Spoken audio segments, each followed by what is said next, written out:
So, yeah. I'll be sharing my screen. We have a brief presentation prepared for you all. Please let me know when the screen is visible. It's visible.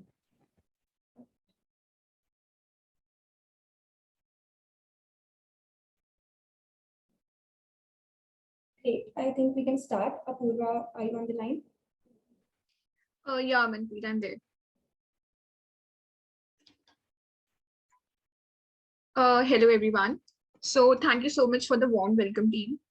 So beginning with how we have like our journey before the session, and how we have basically journeyed through the entire 3 years of college so far. I would like to introduce myself first. So I'm an incoming associate at L.E.K Consulting, and I'm also a third year undergraduate at LSR. Currently, I'm also, as Arav mentioned, interning as a consulting analyst at Indian Institute of Science. And I'm looking forward to interact with each and every one of you today. Right. So just a brief introduction about myself. I am also a final year commerce undergrad at LSR. And I recently completed a consulting gig from L.E.K Consulting, and I'll be joining as a full-time associate next year. Considering taking into consideration my case competition experience, I have taken part in more than 30 case competitions and have won 10 to 15 out of them. And my major case wins include Deloitte GSM, EY CAFTA, and a few competitions from major IITs and BITS. So yeah, that's all about us, and I think we can move forward with the agenda for today. Right. So beginning with the agenda for today, we would try to cover as much aspect of the case competition process that we can. First of all, we would begin by telling you guys about what are the different categories of case competitions that happen, not just across the DU circle, but across India at a pan-India level as well. We would also tell you the sources where you can find these competitions, because what happens a lot of times is that students are not able to participate in these competitions itself. So accessibility becomes a problem. So we'll tell you where you can actually find these competitions, where you can get the latest and updated information on the events happening across India. The third thing we would be telling you guys about how to go about participating in a case competition. The entire process, the entire journey that is involved, how to choose your case partner, how to choose your entire team, and basically how to make your PPTs, etc. The fourth part, we would be covering the essentials of a strong team. And at the end, if in case you guys have any queries, we would be happy to address each and every one of them. So I think, Amanpreet, we can begin now.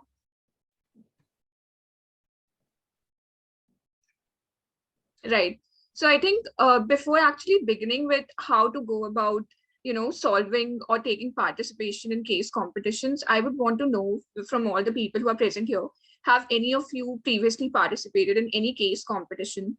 And if in case you have any insights, you have any inputs that you would want to add, any key takeaway, any key learning that you would want to share with everyone who is present here. First, let me know if in case anybody has participated in a case competition previously.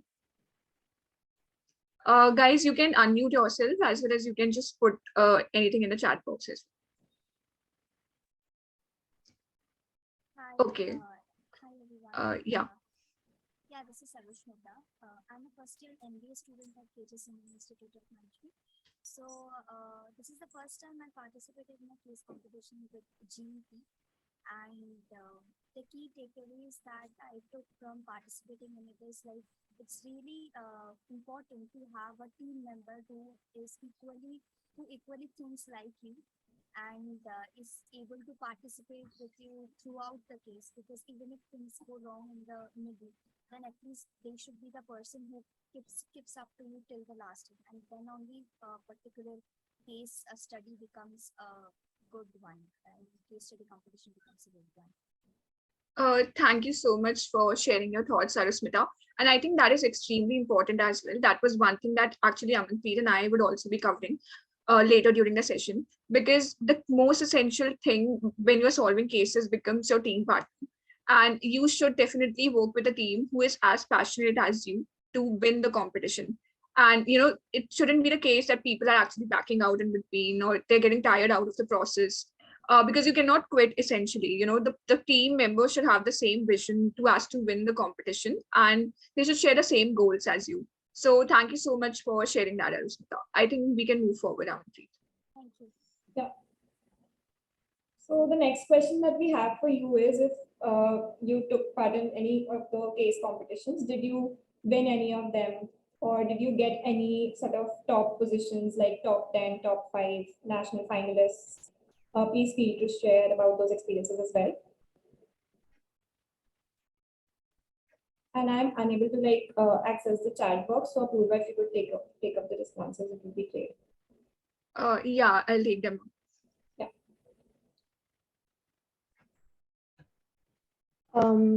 So I participated in a case competition which was organized by IIT Guwahati, and we won second place. Great. So here's another question. It's great that you won. Congratulations. But why do you think that you actually won that competition, or what made you stand apart, or what different did you do this time that you actually won? Just a food for thought, and just like if you could introspect and give up some sort of insights to the audience, it would be great. So I personally think that, like you mentioned, I feel like my team was incredibly passionate as well. And we had a great brainstorming session, and we did a lot of research. And I think one of the things that probably made us stand out was that we were able to organize our research in a way that, it met since you have a limited number of slides and you have to cover as much as possible. I feel like we did a good job there. Right. And I feel like our ideas were genuinely good, and we supported each other and we helped each other out. So, yeah. Yeah, thank you so much, Anushka, for sharing those insights. And I think we will be covering all of these pointers going ahead. Anyone else, if you'd like to give any inputs on this particular slide, it would be great.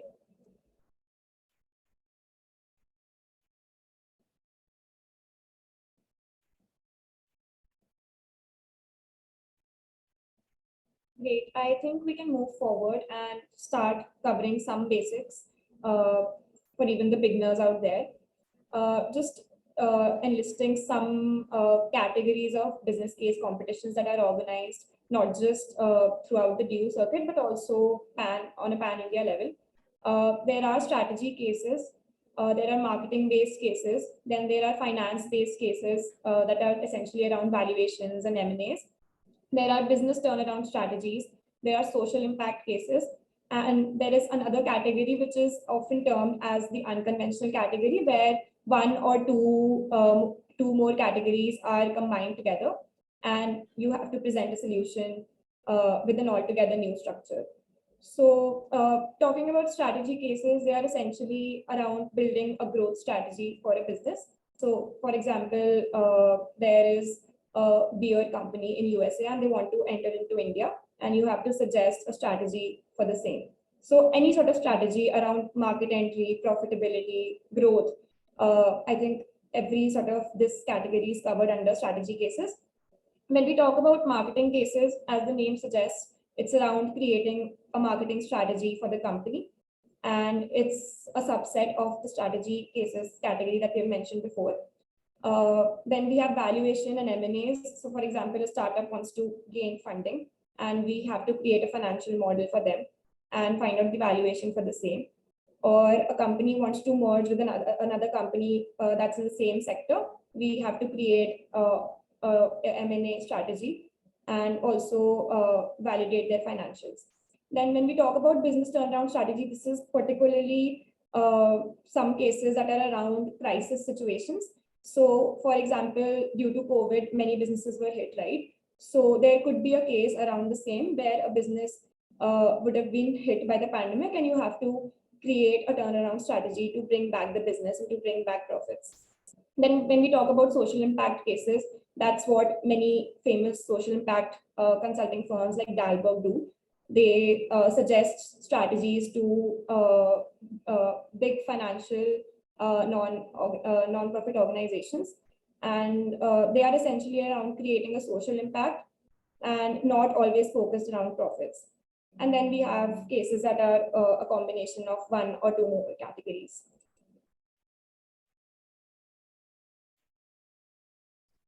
Right. So now beginning up with where you can actually find opportunities to take participation in these competitions. The first destination should definitely be Dare to Compete, or now it has been rebranded as Unstop.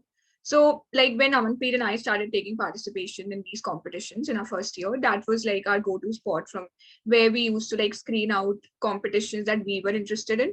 And as she mentioned before, that it is important to understand the kind of competitions you essentially want to take part in, because when you begin specifically as a beginner, it's important that you play on your strengths. So you might be someone who might be interested in strategy, who might be extremely well in strategy. So it makes sense if you start by taking participation in strategy case competitions rather than delving straight away into financial or M&A case competitions. So there are a variety of competitions that you can find on Unstop. Then there are also a lot of Instagram pages, the pages of various societies across the EU, as well as some particular pages who are solely dedicated to telling the students about opportunities that are coming up, not just in the DU circuit, but yeah, across India as well. And then the third source can be the college WhatsApp groups. I assume that many of you would be a part of various college WhatsApp groups, inter-college groups or intra-college groups. So they are also a very relevant source of knowing about the kind of competitions that you can actually take part in. The fourth source can be LinkedIn. So what happens a lot of times, many companies, they actually use case competitions as a source to actually hire or recruit students for full-time positions. Yeah, I think I'll be answering your question, Bhumika, in a minute. Yeah. So yeah, completing this thing, on LinkedIn, there are a lot of companies which actually advertise the kind of competitions they would be having. So for example, companies like Accenture, Bain, Avalon Consulting, etc. So I recently came around post by these companies that they were conducting various competitions. Some of them are for MBA graduate students only, but some of them are for students at an undergraduate level. So that's about the sources from where you can actually know about the kind of competitions which are happening. Yeah, answering your question now, Bhumika, how are strategy-based case studies different from other such competitions? Okay, so first of all, strategy is a sub-segment in consulting. So even when you look forward for consulting competitions or case competitions, there can be a hell lot of competitions where you can take part in. So Amanpreet, can we just move on to the previous slide once?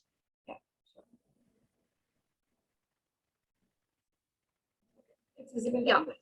Yeah, it is visible. So essentially what happens in a strategy case is that you would be involved to understand the situation, to understand the business of your client, and then you would be involved with them across their business spectrums and align their business goals and objectives, which they would want to actually achieve in the short term and in the long term.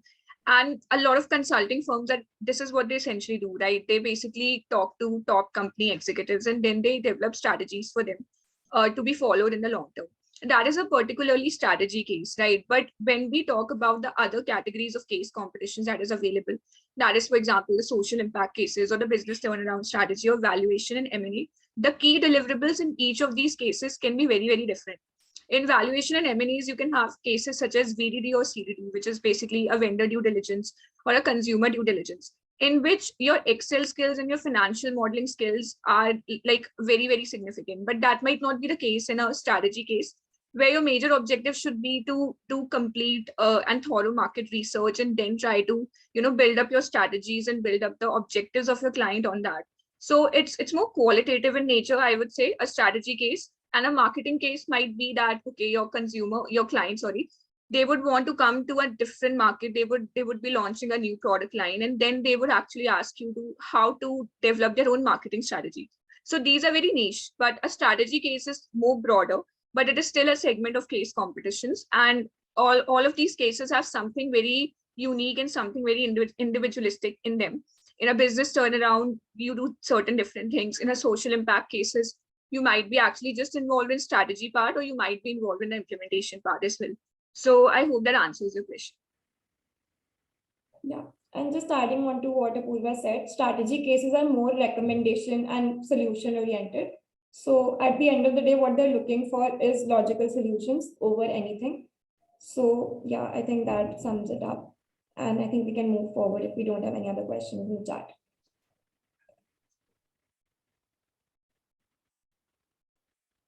Great. So we have tried to break down the entire case solving process into 7 small steps, and they are subjective. You can have your own particular process, but these are the key pointers that you should keep in mind whenever you're trying to approach a case, a fresh case. So essentially what will happen in a case competition is that you will be receiving a very, very big PDF with all the analysis that the client has done from their end. And you will be expected to read the entire analysis and the entire thesis and identify the deliverables. So that is the first step, and that forms the first part of your entire case solving process. You have to read the problem statement very, very smartly. You don't have to waste your time in all the pages.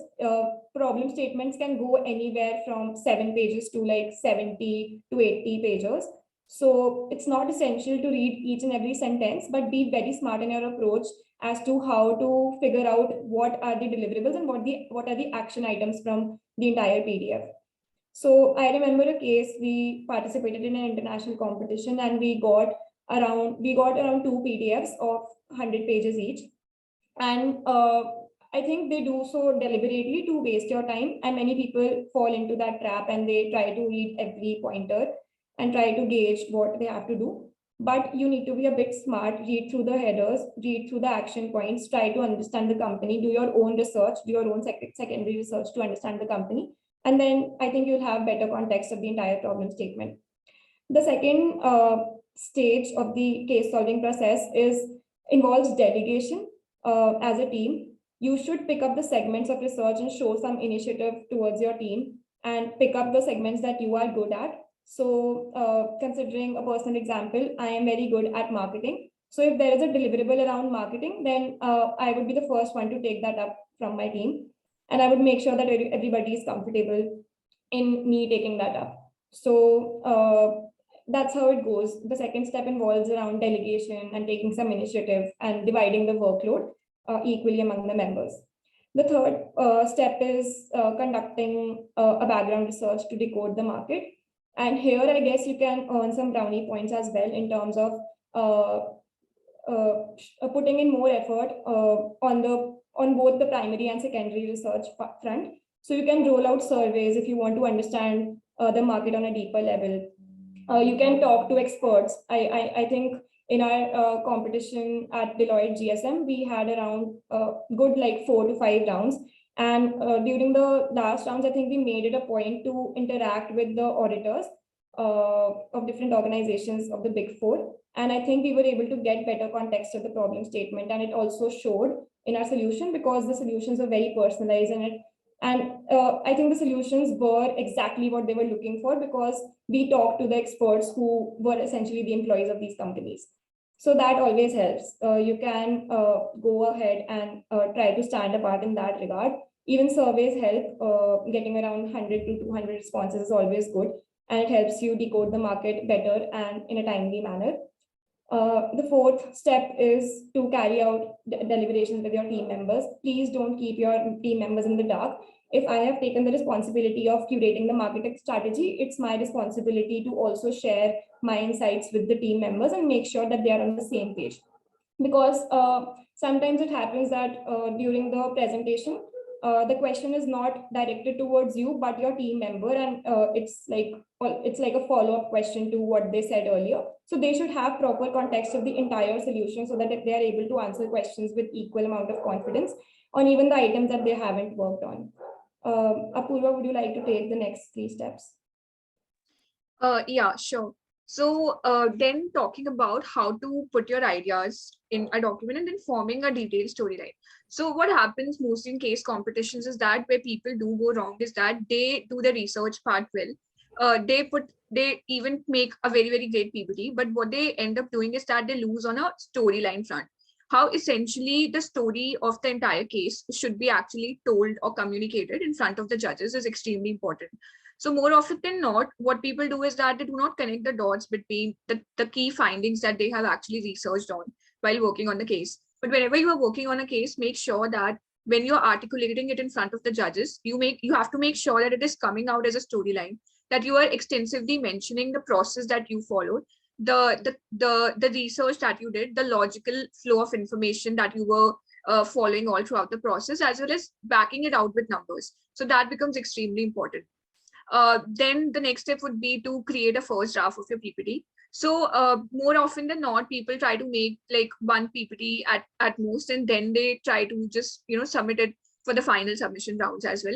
But I think that this is a process which essentially involves a lot of time, and PPT making is something that you actually learn by taking part in more and more case competitions, as well as through time.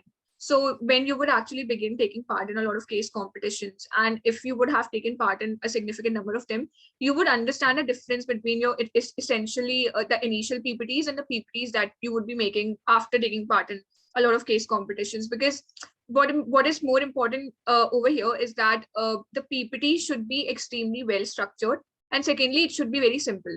So what people do is that they try to put in a lot of information, which basically makes the PPT a lot congested, which is not what the judges want, or which is essentially not how consulting works. They essentially want a very, very simple solution in a very simple slide. So that is something that you'll have to work on, and that is something that actually comes through time. Then the last part would be making changes in the final edits in the PPT. So that happens after you have actually made sure that the first draft or the first preliminary flow of information has been presented on a slide. And after that, you can be a little bit more creative with your solution. Maybe you can add graphics, you can add charts, you can also add videos. So I do remember that during our Deloitte GSM case study, during one of the rounds, we were asked to do something very unique with our case solutions. And what we did is we basically created a video survey. A lot of people, what they were doing were they were creating surveys through Google Forms. But what we thought about was that creating a video survey looks creative first of all, and secondly, it also tries to convey the information what we essentially wanted to do through a market survey. So this is like your chance to like be very creative with your solution and try to add bits about what unique you can do through your case solution. But at the same time, you have to make sure that you are creating a solution which is extremely professional. So yeah, that is like the entire process of creating a case study, case competition slide. So when we talk about the list of skills that are required to form a strong case team, I think here are some primary skills that you would require, but there are of course other secondary skills that are also important, like communication, that we're missing here. But essentially, the list of skills include presentation. What we mean by that is having strong PPT skills, having strong MS Point, Canva, Google Slides skills, making sure that at least one member knows and have a solid understanding of how to create slides, so that they can help the team in times of whenever you have like hard deadlines, that person can come forward and they can take initiative to create the slides in a short span of time. So you need some person who is very proficient in the presentation skills or the PPT skills. Then finance is another stream that finance, or I would say numerical analysis, is another field that some person from a team should be strong at. So what we mean by numerical analysis is just Excel, financial modeling, how you play around with numbers, how you analyze numbers, how fast are you able to analyze numbers, and how fast are you able to draw insights from the same, is what is very important as a team. Then some creative acumen like marketing and visualization. So visualization is essentially making use of data and portraying the entire data set as a single graph. That is a very, very important skill, and that is a very hard skill to master, because you have like an Excel workbook with around 4 to 5 sheets, and you have to just summarize that in one particular graph or two particular graphs. So that's a very hard skill to master, and it would be great if you could find someone who can learn the same or have or already have proficiency in the same. And then secondary research, as basic as it sounds, it's very, very tedious. Like during our internships, we realized that even finding the smallest data point is very, very difficult when it comes to something that is very unconventional. So having strong secondary research skills, like knowing about the resources like Oxford Economics, Euromonitor, or resources like that, Economic Times, Hindustan Times, whatever. Like you should be very, very fluent of the resources that are available in the market and what resources you can trust and what you can't. So Wikipedia, for example, is a resource that you shouldn't trust idly. So you need a person in the team who can take initiative and find certain research. Can take initiative and find out some research pointers for the team whenever the team requires the same. So that are these are the list of skills that you require to form a very, very strong case team. And you don't need like a single person for each. There can be one person who is a master at presentation, Excel, and even like visualization. So it's all about how much you're willing to learn for the team and how much you bring forward as an individual member of the team. Just to add a word of caution over here. So as Amanpreet mentioned that you need to have a team which should have a very diverse skill set, which essentially means that one person would be good in one part and another person would be good in another part. But at the same time, make sure that if you're sticking with the same team over a long period of time, make sure that you try to switch your parts as well.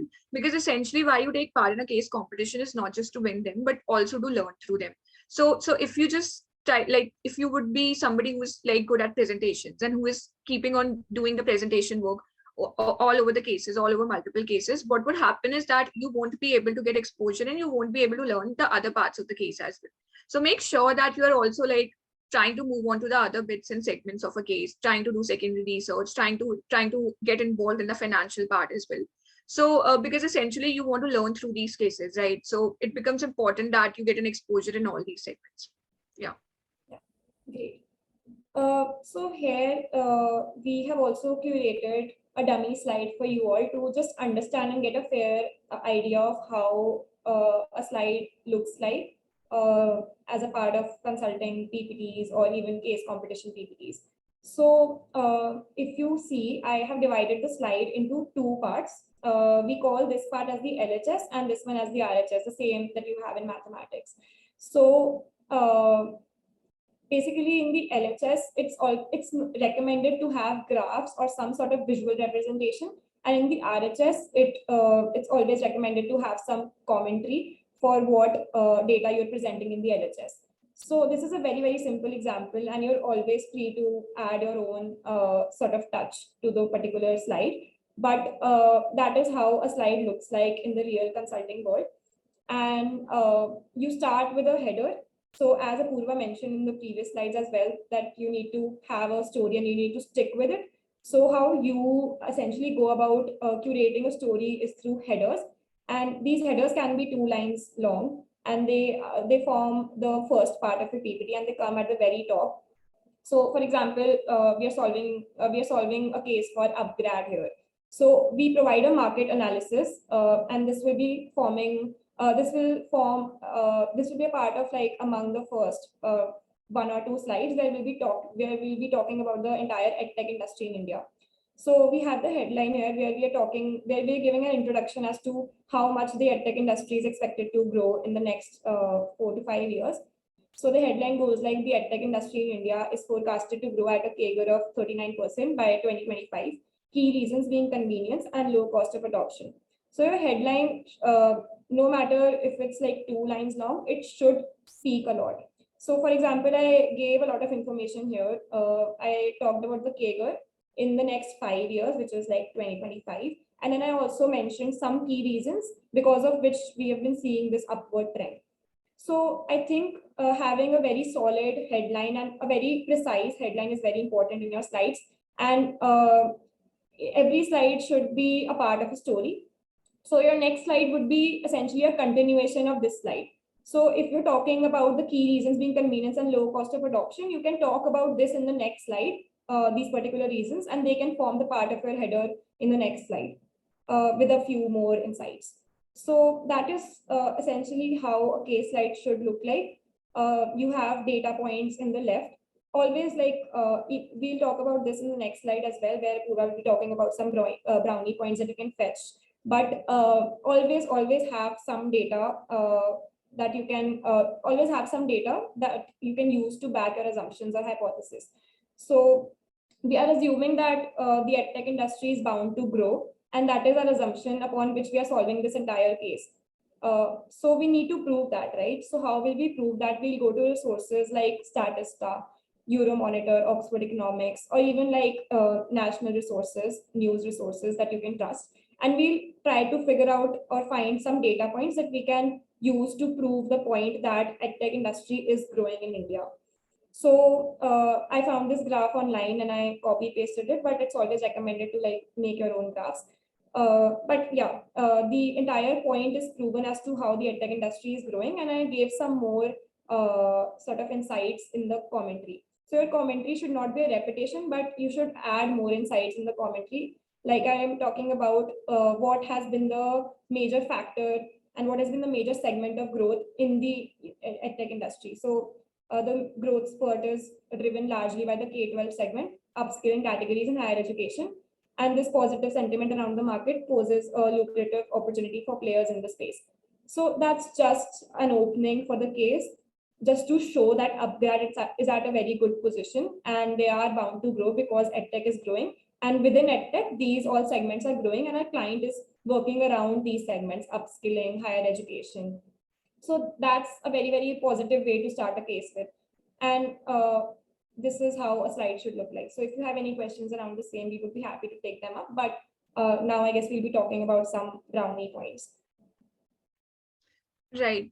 So as mentioned before, the most important thing that should come out of your presentation is that how you have basically structured the entire PPT, right? So the storyline of the presentation becomes extremely important. And for this particular step, you can take help of so many tools that are available. You can use a Miro board, you can use mind maps to actually just figure it out, jot down how you would actually want to present your solution. So for example, if you are putting the problem statement in the beginning and then you are giving the solution, and after that you are showing how you have done the entire analysis, or you're showing the financials, then it just doesn't fit in because it isn't a structured approach that would be followed. So you have to make sure that you are telling or you are making a PPT which shows the entire structure, the entire journey that you have followed while making a solution for the client or for the problem statement as well. The second step would be to be ahead in researching. And I think I cannot emphasize enough how important this step is, because many a times what people do is that they do very basic and very preliminary research through Google, etc. But what actually gives you an edge over your competitors is if you have done at least if you have taken any steps to do a little bit of primary research as well. So I think that most of you would be using LinkedIn or any other source to, just like connect with professionals, to talk to them, etc. So like utilize on them, like try to capitalize on that. And like if before taking part in a case competition, if the topic is something that you feel that you can actually get more insights, more deeper insights by talking to industry professionals, just go ahead and try to talk to them. That is one way of trying to get primary research. The another step that you can take is making the use of surveys. So you can actually launch your own surveys. You can try to get in as many responses as you can. This basically validates your ideas, this validates your answers which you're putting in your PPT. And the second thing which it does is that it basically showcases to the judges that you're basically enthusiastic enough to win the competition, right? So it also showcases that you have actually gone ahead and taken extra steps other than your competitors to win the competition. The third thing would be to make a beautiful PPT, obviously. I think this is like the most essential step in a case competition. The fourth thing would be to keeping it focused. So many a times what happens is that we collect so much of information, we have so much of content available for a solution that people actually get lost as to what needs to be presented and what is irrelevant. And this is extremely crucial because a lot of consulting, how it happens is that people have a lot of information, but they have to make sure that the information that they're using is as relevant as it can be. And only relevant pointers are being used to arrive at a solution. So you have to churn out anything that can be extremely unnecessary, anything that goes out of sync with what the problem statement is, or what your solution, or towards what your solution should be directed. Right. So make sure that you are definitely using a lot of data points, you are using a lot of content, but make it very crisp and precise, and keep it extremely simple. The fifth point would be backing everything with data, because during your presentations, the judges, they can basically question you on everything. And basically the first thing that they can question you is on your data, and you're basically using data to back everything across your solution, right? So make sure that any source that you're backing up your data with, you are putting it in your PPT, as well as you are making sure that it is actually accurate and genuine. So that becomes important. And I think the last and the most significant thing would be to be extremely confident. Like, honestly speaking, Amanpreet and I learned through our internships that a lot of consulting actually happens in the air. So they basically know the solution, they know everything, they know what their client wants. But what becomes important at the end of the day is that how confident you are in presenting your solution. You should be able to back everything up. You should be able to justify everything in a logical way. And that is what counts at the end, because they don't care a lot about the content. They don't care a lot about the research at the end of the day. But if you are somebody who is extremely confident about what they have done, and you're somebody who can articulate it well, then they definitely would give you a chance. Then you would be highlighted, and you would definitely have an edge over your competition as well. So I think these are some of the things which you definitely should keep in mind while taking part in a case competition. And yeah, I think with that, we'll be ending our presentation and our point of views. It would be great if you guys could like ask some questions. And I think we have a few questions in the chat as well. Okay, I can start. Yeah, I think we can share this PPT after the session. Can you please talk more on the video survey part? So just like throwing some more light on what we did during that competition. So it was Deloitte GSM. It's an annual business case competition that is organized by Deloitte. And we were one of the finalists there. And our last round, what premise we were working upon was that we have to do something creative. So even in the problem statement, they wrote this line that you need to bring some out of the box ideas and you need to do something creative. So what we did was we actually went around the campus and we took point of views of people and we made a video through the same. So it's very simple. Like we just went to the campus and we asked a few questions around gender equality in the workplace. And everybody answered them with great enthusiasm. And we were very lucky to have found such responses. And we just compiled them using Canva and we made a very impactful video, which we presented to the management. So yeah, that's how we that's how we went about it.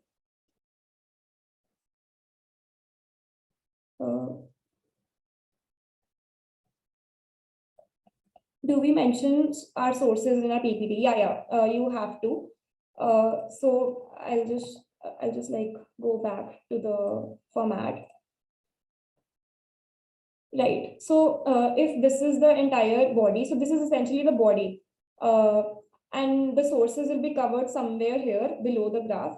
And they can be in very, very small text size. And you can just add the websites from which you've gathered the information that you presented in this particular slide. So I think sources should be there in each particular slide and they are always questioned upon. So it's good to just have them there and it can just like remove any doubts in the mind of the judges as well. Talking about the question about getting the data directly from Google or doing a market research. So basically, like most of us do take data directly from Google or various other websites, right? But when we're talking about getting an edge during a competition, market research always helps you out, because that basically showcases in front of the judges that you have actually taken extra efforts to research on the case, to talk to people, and then you actually can get brownie points for the extra efforts that you have put in. So that market research can be extremely simple, as in Google Forms or video surveys or even talking to industry professionals. So it doesn't take much time. It's just about reaching out to people. And once you do that, you definitely like reap the benefits by getting a position in a competition. So talking about authentic and reliable sources for research. So I think Statista would be one of them. There's Euromonitor, and these are some of the sources, specifically Euromonitor, which is being also used by consulting firms across the industry.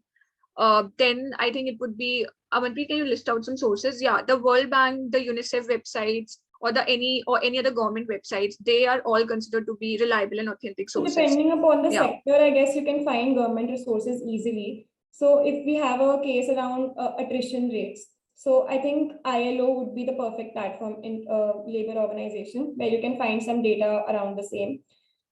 News organizations are also somewhat reliable, but you have to be very, very choosy in those. I think we can share a list of authentic and reliable sources from our past case competitions, and you all can take inspiration from the same. Could you please differentiate between primary and secondary research? Yeah, so primary research is essentially first-hand research, which you initiate. So, for example, market surveys, video interviews, or even expert interviews that you conduct with people who are very learned in the specific field. That is essentially primary research, and secondary is whatever you find over the internet. So I think that's the simple differentiation between the two.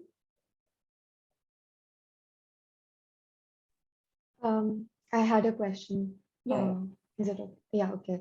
I think somewhere while presenting this, you guys mentioned that it always helps to talk about your process as you are presenting your PPT, right? My question was that usually we have a time limit while presenting our case studies, and so my question was, how do you prioritize while presenting, like, because you have to talk about what is there on the screen, as well as you want to get in some extra points as well, by discussing your process, your flow of thought and stuff. So how do you prioritize that? Is there like a flow that you follow? How do you master that, basically? Right. Amanpreet, do you want to take that up? You can take it up, I can add. Okay. So first of all, I think I'll mention that there's always a trade-off for the judges between seeing your PPT and between listening to what you are speaking. So that's why it's always recommended that whenever you are making a PPT, you are putting in as simple and as relevant information as you can, and try to make sure that you're not putting in a lot of content, but you're putting in a lot of visualizations, chart, graphics, etc. Because it basically eases the process for them. They can understand through the charts what you're basically backing up through what you are saying.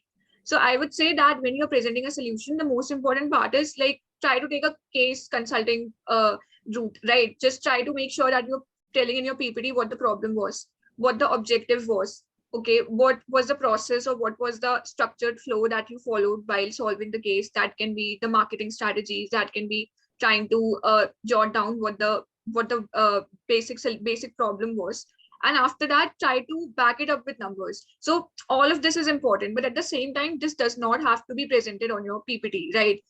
Because this will be something that you can be questioned on during the Q&A session. But when you are just essentially speaking up, you can mention things like we did a market survey on the same, or we did talk to industry professionals. So that basically validates whatever you are putting up in a PPT, and that also showcases that you have actually done something extra to win the competition. Yeah, even I was coming to the same point as to how to highlight that you went to the extra mile and gathered more perspectives on the problem. You can always, if I'm presenting one slide, then you can always start with saying that as per some market interviews that we conducted over the past 1 or 2 weeks, we got to know this. So just like trying to insert points, like trying to insert some sort of pointers that the judges should be taking into consideration while evaluating you always helps. And I don't think it will be taking more than like 10 to 20 seconds to add such a line in between your PPT, but it always helps to gain their attention and shift their focus from the PPT to what your actual efforts were. Thank you so much. Yeah. Then we have a question. Do you think video survey is feasible if the area of investigation is large? Yeah, I agree that they are not feasible, but they are always representative of the entire focus group that we are essentially working towards. So, for example, in the Deloitte competition, we were solving the problem of gender equality in the workplace. So, coming from an all-girls institution, I guess we had very, very strong opinions on the particular topic, and we always made it a point to not just gather all the views that are there in the world, but gain some perspective and just provide a representative perspective of our entire institution and what we hold as an institution. So essentially, we were representing LSR there. So we just wanted to provide a video that could summarize all the views on the particular topic, be it of just 7 people, but they were very, very representative in the sense that the views were coming out in a very tactful manner, and they were very, very brief. So representation is always the key. It's not always necessary to solve for every particular issue that is out there, but just get some perspectives that are very, very important to the case in hand. Can we also use Power BI or Tableau reports? Yeah, you are always free to use them. If you're not comfortable with Excel and if you prefer more automated tools like Power BI or Tableau, I think you're free to do so. And I think they provide better visualization specifications and functionalities as well. So it's always preferable if you would like to visualize your data in terms of by using Tableau or Power BI. So that's always a plus.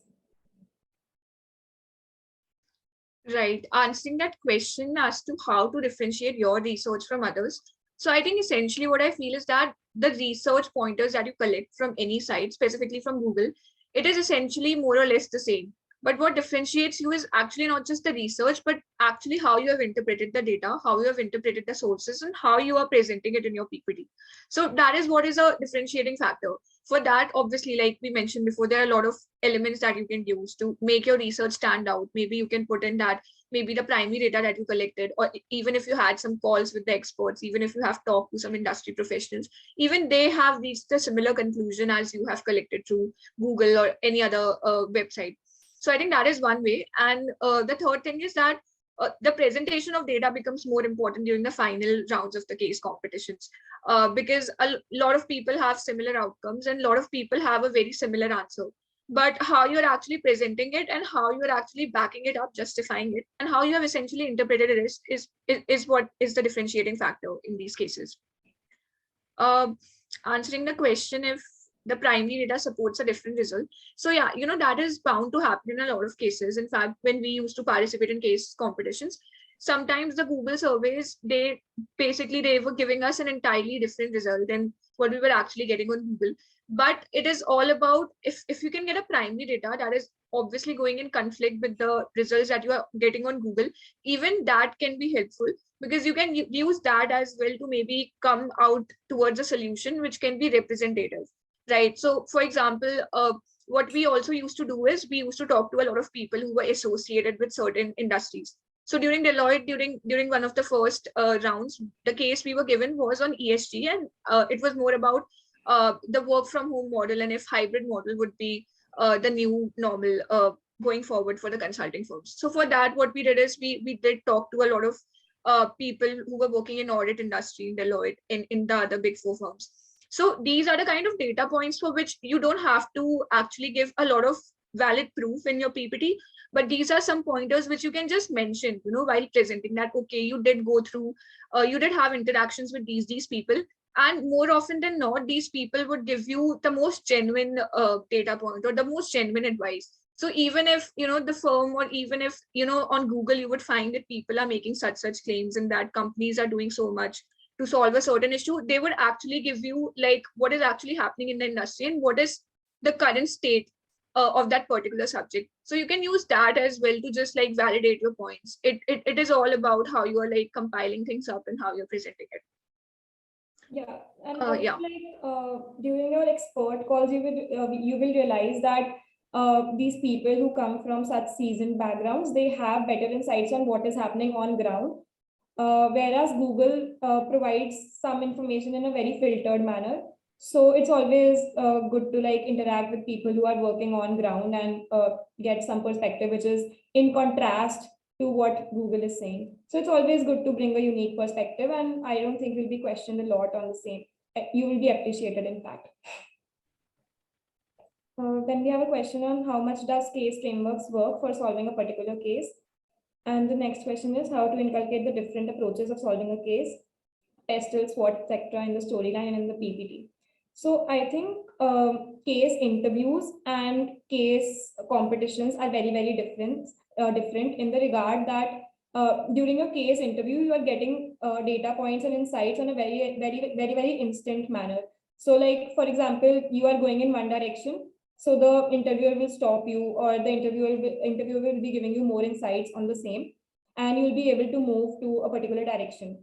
But during a case competition, I think the only insights that you get are in the problem statement that are provided at the start of the case. So you are not essentially provided direction while solving the case. So it's all up to you as to how you want to use these frameworks like SWOT, PESTLE, and they do help. Like, for example, you have to understand how Coca-Cola is different from Pepsi. Conducting a SWOT analysis would be feasible in the sense that you will be getting to know the USP of Coca-Cola and also how it stands in the market and how it differentiates itself from Pepsi. Similarly, PESTLE will help you to understand the environment, the marketing environment or the market environment that Coca-Cola exists in. So all the political, environmental, social, technological factors that are present and that are affecting the sales or the profit margins of Coca-Cola, you'll be better able to gauge and structure your thoughts during the case competition. So while not like explicitly mentioning these frameworks, it's always good to take some inspiration from the same and try to structure your approach in a better fashion. Do we have any other questions? I had one more question. So right now you told us that we should, like when we are presenting a case, like when we have to present our solution, the way we draft our PPT is slightly different as opposed to when we don't have to present it. So you said that the contents need to be like it does not need to be very content heavy. And I believe that, I mean, I may be wrong about this, but you usually have to present your case like towards the final rounds of the competition, if I'm not wrong. So my question is, how do you get past the initial stages, right? Where there may be rounds where you have to give your solution, but there may not necessarily be a presentation round. So how should we draft our solutions then? Like, should it be content heavy or should we focus more on the visualization aspect? How should we go about it? I think that's where the entire point of balancing out your content comes up. So for example, the mock slide that I showed you, it was not content heavy, but it spoke a lot. You should be very, very brief and very, very concise and very, very careful of the words that you are using, and just make sure that you're not very verbose, because we tend to do that. We try to add a lot of insights and we try to just make the entire point very, very lengthy, and we try to add paragraphs as well.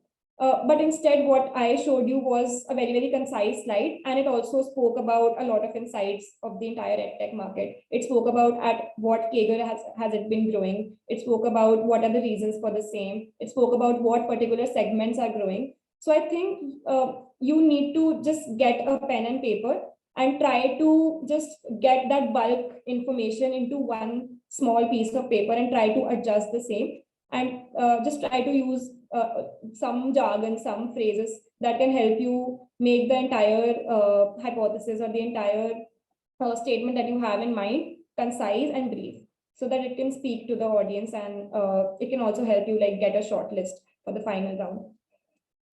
Because Also, that you would be essentially presenting during the final round. So if you have a very, very content heavy slide, it would distract the judges by during the final round. And that's not what you want. You want the judges to actually listen to what you are saying and not focus on the slides 24/7 and try to figure out that what you're trying to say.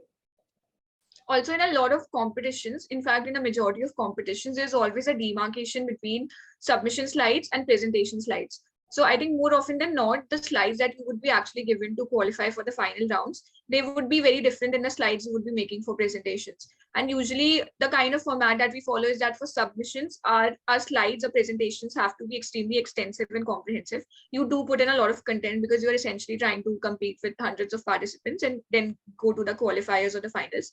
So for those submission PPTs, you can have a content-rich presentation, but make sure that you can make it as visualized as possible.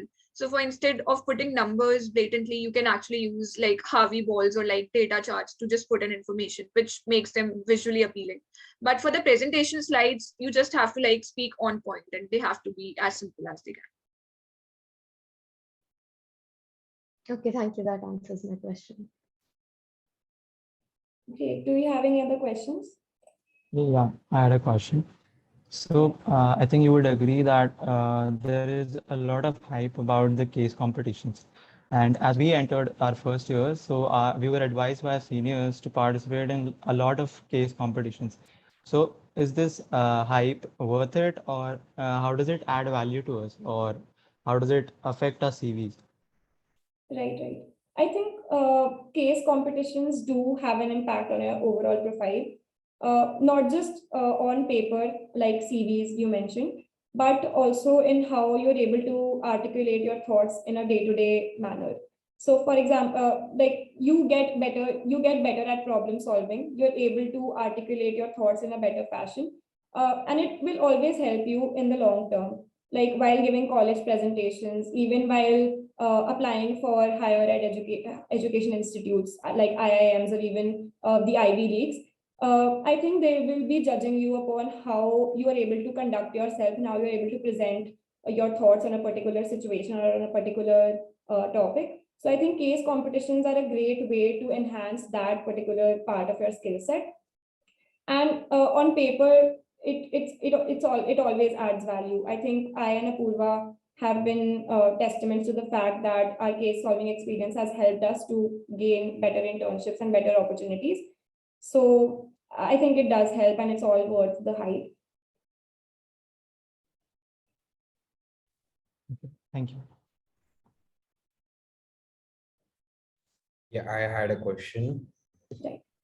Yeah, so can you tell us a bit about your most challenging case so far, and like how did you go about it and what have you learned from it? Uh, I think the most challenging case so far would be our final case in Deloitte GSM competition. So it was essentially an offline competition, and we made it in the final rounds. And after that, we had 1 hour to basically research on the topic and also just submit our PPT for the final rounds. And then that PPT had to be showcased in front of like a panel of judges that included the partners, the managers, the CEOs at all levels, as well as the other teams who had participated in. So essentially, the major restriction during that entire round was time constraint. We just had 1 hour. And the second thing was that it was a very, very open-ended round. So they told us that it is completely on us if we want to even make a presentation or not. But yes, like everybody knows that if you make a PPT, then definitely you have an edge over your competition. So in 1 hour, we had to research a lot. And it was essentially a social impact and ESG related, a sustainability related problem statement. There were a set of deliverables like 5 to 6 set of deliverables that we had to work on, and then we had to present it in front of the judges for like a good 10 minutes. So that was, I think for me, it was the most challenging case that I had worked on, because there was not a lot of time. We could not give enough thought on the case, because obviously there were 6 to 7 deliverables which were available for at that time. So but I do feel that even during that case, what helped us a lot was our past experience in case solving, because we could actually deviate and like put in our energy into the factors which actually mattered in winning the competition, or even emerging as one of the 3 winners in the competition. So I think that for me was the most challenging case. Even for me, I guess Deloitte GSM was one of the most challenging cases so far.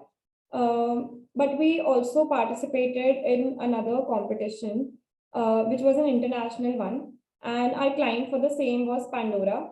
And I guess during that case solving experience, I actually realized the importance of having a very, very aesthetically pleasing PPT, because I think our research pointers were on point and we had enough insights, but I guess we were not able to present them in a very, very appealing manner. And that's why we didn't get a shortlist. I think we were very disheartened during that time, because we got around 24 hours and we didn't sleep for the same.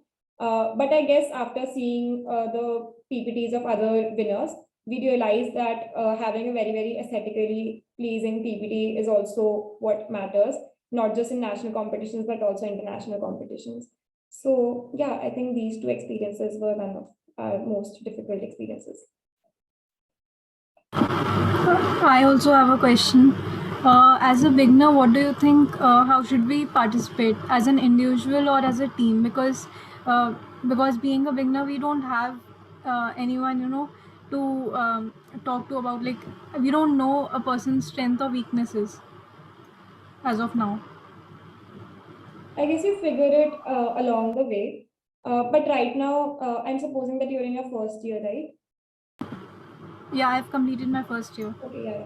So I think you can begin with taking part in some individual competitions, but I think having a team in the long run is always feasible. So try taking part with a lot of people, experiment, convince your friends to take part in competitions with you. And I guess along the way, you'll find someone that you will be very, very comfortable working with.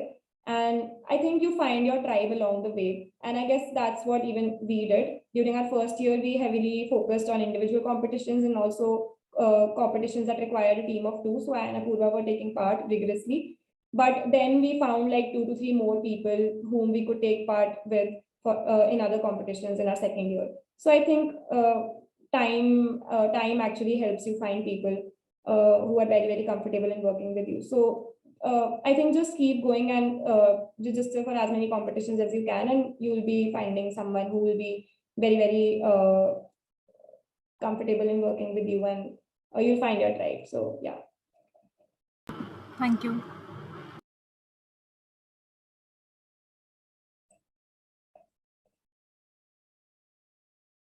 I guess we don't have any more doubts. What an enthralling session indeed. I don't think so. Sharing this much insider information is legal. I'd like to acknowledge the presence of our convener, Ms. Ruchika Wal ma'am, and thank her for her efforts and supports, due to which we were able to convert this idea into a reality. I would request her to deliver a vote of thanks. Over to you, ma'am. Thank you, Marav. I hope I'm audible. Yes, ma'am. Yes, ma'am. I'm really delighted to see students making efforts and learning from each other. There's this quote that says, "In learning you will teach, and in teaching you will learn."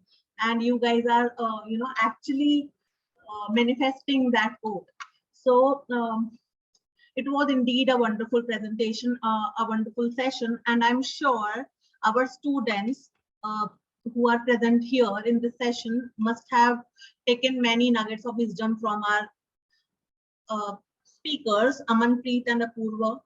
And I must admit that Amanpreet and Apoorva, you both were very good, very experienced. You actually shared your experience, which a researcher gets to learn while doing research, which you have gained while doing cases.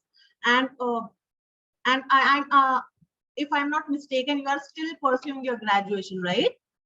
Yes, ma'am. Yes, I'm in ma'am. the final year. And okay, I'm really delighted. I'm really happy to see your hard work and your experience, and the way that you have shared your experiences and your learnings with our students. And I'm also hopeful that you must have also learned something, maybe through our participants' questions, which you'll be carrying with you